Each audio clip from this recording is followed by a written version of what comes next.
বুধবার test cricket থেকে অবসর ঘোষণা করলেন রোহিত শর্মা। আইপিএল চলার মাঝেই সাদা বলের ক্রিকেট থেকে অবসর নিলেন তিনি।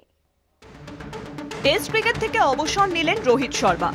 ভরা আইপিএল চলার মাঝেই বুধবার ইনস্টাগ্রামে টেস্ট ক্রিকেট থেকে অবসর নেওয়ার কথা ঘোষণা করেন হিটম্যান। টি-20 ক্রিকেট ও টেস্ট ক্রিকেট থেকে সরে গেলেও একদিনের ক্রিকেটে দেশের জার্সিতে খেলা চালিয়ে যাবেন বলে জানিয়েছেন রোহিত শর্মা। দেশের হয়ে ৬৭টি টেস্ট খেলেছেন তিনি।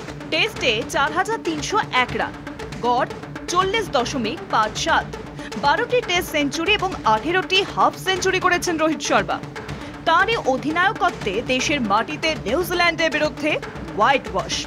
এরপরে অস্ট্রেলিয়া সিরিজে একেবারেই অফ ফর্মে ছিলেন তিনি। তখন থেকেই ভারত অধিনায়কের টেস্ট থেকে অবসর নিয়ে জল্পনা চলছিল। শেষ পর্যন্ত আইপিএল এর মাঝেই টেস্ট থেকে অবসর ঘোষণা করলেন রোহিত শর্মা। আইপিএল শেষেই ৫ টেস্টের সিরিজ খেলতে ইংল্যান্ড সফরে যাবেন ভারতীয় দল। টেস্ট থেকে হিটম্যান অবসর ঘোষণা করায় নতুন অধিনায়কের নেতৃত্বে নামবে টিম ইন্ডিয়া।